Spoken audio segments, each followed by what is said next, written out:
Hey, everybody, welcome back to Unlocking the Paradigm Portal. My name is Sarah, and I am back for the final installment of this 3-part series this weekend about what happens after the healing.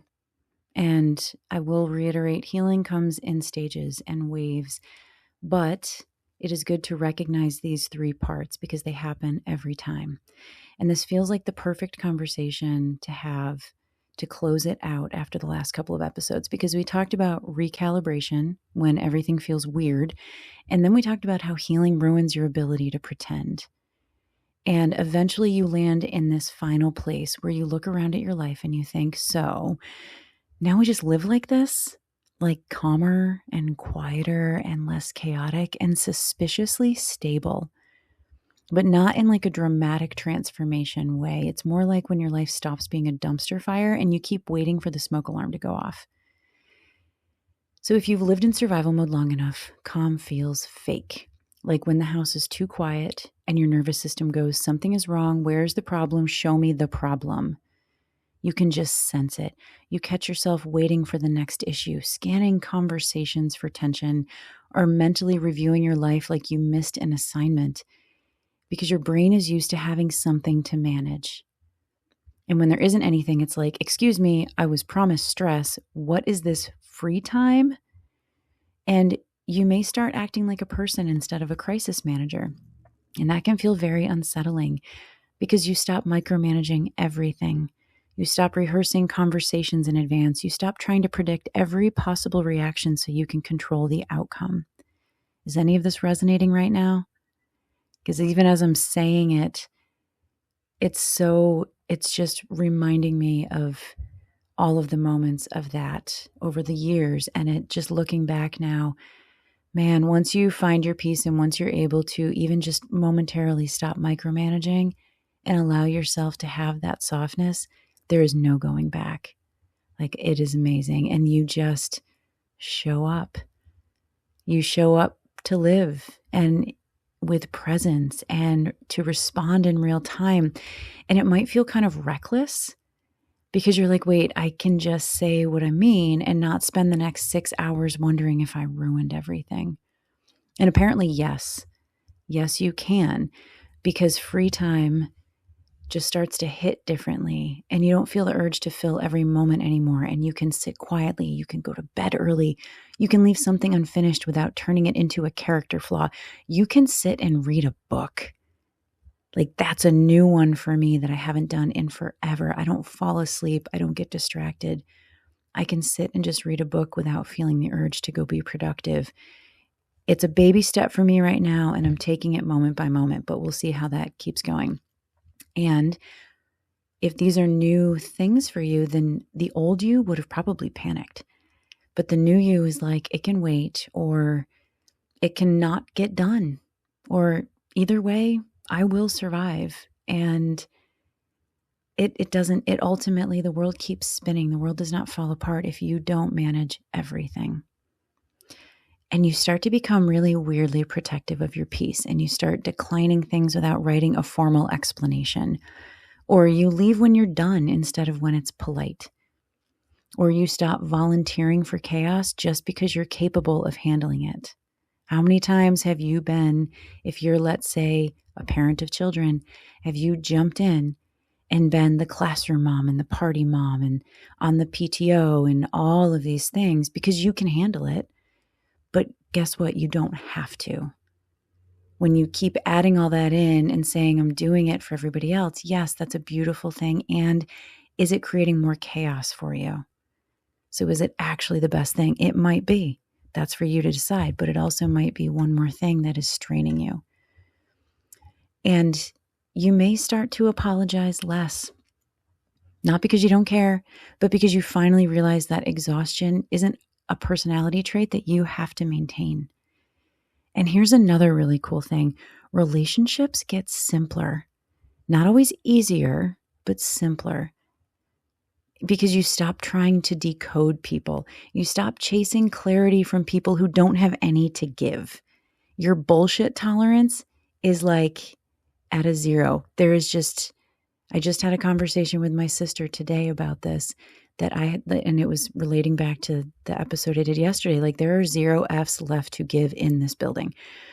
And it's not because I don't care. It's because I am holding everyone, including myself, to full accountability and authenticity. Be who you are. Show me who you are. If you're not, thank you, goodbye. And being authentic and real and honest and forthright and direct. Obviously, read the room.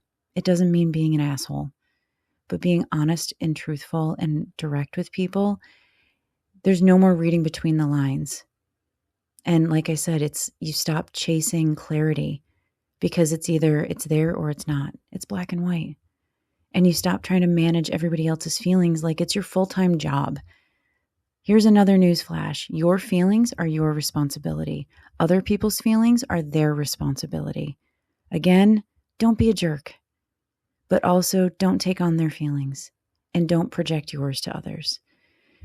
Because you start really having to let people be responsible for themselves, which used to feel impossible. And now it just feels sane. Like, why was I not doing this before? And with all of this, keep in mind, there can be this like unexpected boredom phase that I think a lot of people don't talk about unless you're very into attachment theory. And this will come a lot with specifically the fearful avoidant. And I know this well because I am a recovering fearful avoidant myself. But when chaos is your comfort zone, stability and peace feels boring. It feels vanilla, which is an insult to vanilla because vanilla is pretty darn good. But it feels like something must be wrong because this isn't fireworks and drama. But it's just because that's what your system's used to. So you have to reacclimate and recalibrate to calm being your new state of norm. But it takes presence and awareness to realize that. And when you're so used to intensity and urgency and this constant emotional motion, like being on a roller coaster. If you've ever described yourself or relationships with other people as being an emotional roller coaster, you know what I'm talking about. So then when you come across somebody that, and this is not just romantic, this is friendships, family, everything. When you come across people that feel easy and peaceful, it feels really good at first, but then your nervous system flips the F out and is like, whoa, calm is too slow. Calm is something's not right here. And I feel like this is a trap. But eventually you realize boring isn't empty. Boring can be safe. Boring is what your body has been asking for the whole time. You just see it as boring because you're used to intense and chaotic. And with that, as soon as you're able to recognize boring isn't bad, it's not actually boring. It's just different. It's just maybe a little bit predictable. But dear God, you've probably needed some certainty your whole life. So predictable is a good thing. Then you start having the opportunity to really enjoy small things again, like food tastes better and sunlight feels beautiful and you laugh more easily and you're not walking around braced for impact anymore. Anyone who is referenced in their own lives feeling like they're walking on eggshells, your nervous system has been firing constantly. That is why you've been feeling that you're walking on eggshells. That is your body's way of saying, this is not good for us. But it's become normal and comfortable, even though it's uncomfortable. And once you're able to recognize that and consciously pull yourself away from those situations or those experiences or those people that create that eggshell feeling, you stop walking around bracing for it anymore.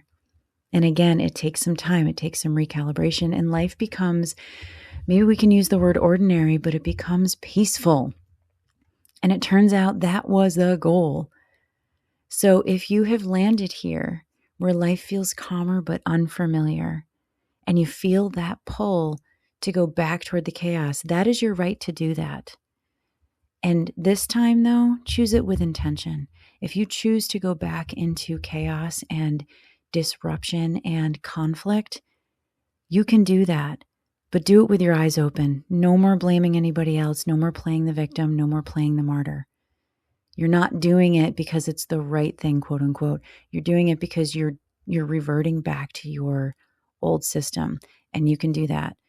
And I'm going to say, for me personally, don't complain about it. That's your choice. Do it with intention. And at the same time, if you decide it's difficult, it's uncomfortable, and I'm going to choose to move away from chaos, hats off to you. That is also your choice. And remember that if that's what you choose, you didn't lose your spark. You just stopped living like everything was urgent. You made a different choice for yourself. And I truly believe that choices are not inherently good or bad. People may argue with that. You're welcome to have your opinion. I feel like every choice you make, whatever it is leading you to an outcome that is teaching you something if you are willing to see the lesson, whatever it may be. And sometimes the lessons are pretty tragic. And sometimes the lessons are pretty hard. And sometimes the lessons bring up a lot of times the lessons bring up a lot of wounding that needs to be looked at.